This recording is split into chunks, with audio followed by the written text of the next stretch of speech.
Hi friends, welcome to Gowri's home.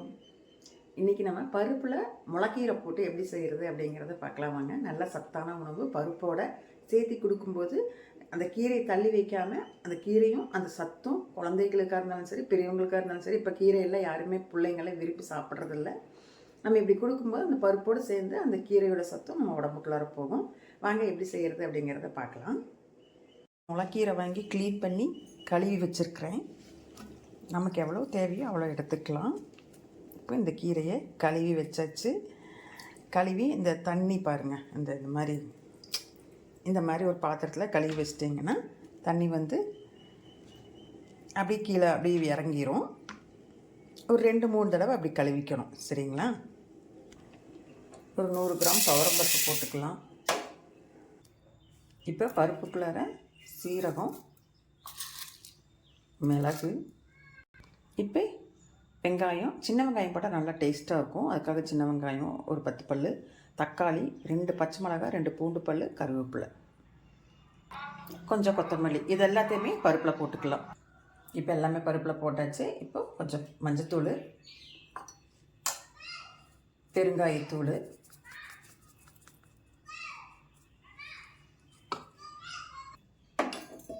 தேவையான அளவு தண்ணி ஊற்றி குக்கரை மூடி வச்சு 3 விசில் விட்டு எடுத்துடலாம். இப்போ பருப்பு வந்து 3 கொதி விட்டு இறக்கி வச்சுட்டேன். இப்போ தாளிக்கிறதுக்கு வந்து ஒரு வரமிளகாய் எடுத்து வச்சுருக்கிறேன், கருவேப்பிலை, கொஞ்சம் பெரிய வெங்காயம் கட் பண்ணிக்கிறேன், 2 பூண்டு பல் தட்டி வச்சுருக்கிறேன். இப்போ தாளிச்ச கடுகு புரிஞ்சாச்சு. வெங்காயம், கருவேப்பிலை, பூண்டு போட்டாச்சு. வரமிளகாய் 2ஆக கிள்ளி போட்டாச்சு. கூட 2 சீரகம் போட்டுக்கலாம். இந்த வெங்காயம் வதங்கிட்டுருக்குது, வதங்கிடுச்சு. இதில் கீரையும் போடுவோம். கீரை போட்டு வதக்குவோம். கீரை நல்லா வதக்கி விடலாம்.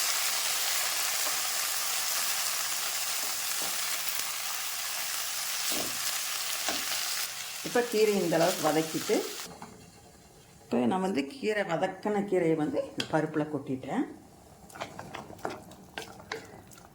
பருப்பில் கொட்டி ஒரு கொதி வந்தோடனே இறக்கிக்கலாம். இப்போ ஒரு கொதி வந்துருச்சு. உப்பு போடல, உப்பு போட்டுக்கலாம். இப்போ நான் ஸ்டவ் ஆஃப் பண்ணிவிட்டேன். இப்போ ஒரு கடை கடைஞ்சிக்கலாம். பருப்பு மத்தி வச்சு கடைய வேண்டியது தான்.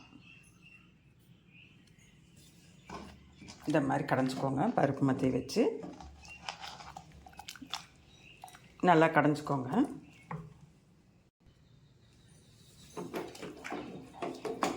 ஈஸி தான் கடையிறது, ரொம்ப கஷ்டமெல்லாம் கிடையாது. கடைஞ்சிட்டு உப்பெல்லாம் பார்த்துட்டு, உப்பு காரமெல்லாம் பார்த்துக்கோங்க.